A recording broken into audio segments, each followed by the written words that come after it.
Junior chamber international JCI কক্সবাজারের general assembly 2025 ও 2026 সালের board of directors পদের নির্বাচন ও শপথ গ্রহণ অনুষ্ঠান সম্পন্ন হয়েছে।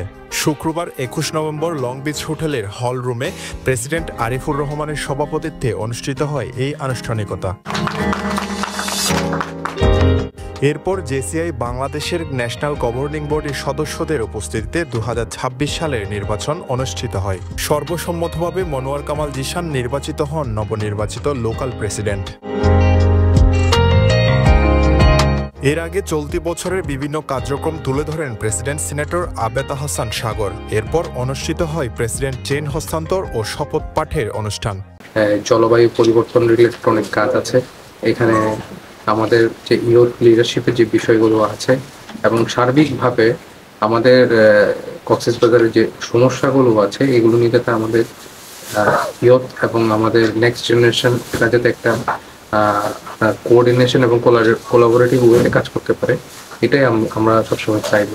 নবনির্বাচিত প্রেসিডেন্ট মনোয়ার কামাল জিশান জানান, তিনি জলবায়ু পরিবর্তন মোকাবেলা এবং স্থানীয় বেকার যুবকদের কর্মসংস্থান সৃষ্টিতে বিশেষভাবে কাজ করবেন।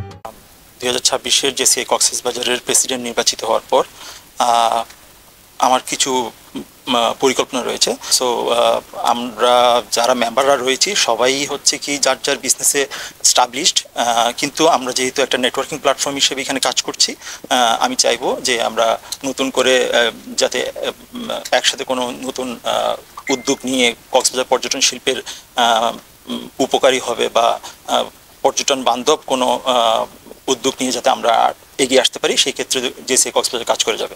অনুষ্ঠানে উপস্থিত ছিলেন জেসিআই বাংলাদেশের deputy national president senator Arifin Rafi Ahmed. তিনি জানান, ন্যাশনাল বিচ কার্নিভাল কক্সবাজারে অনুষ্ঠিত হবে।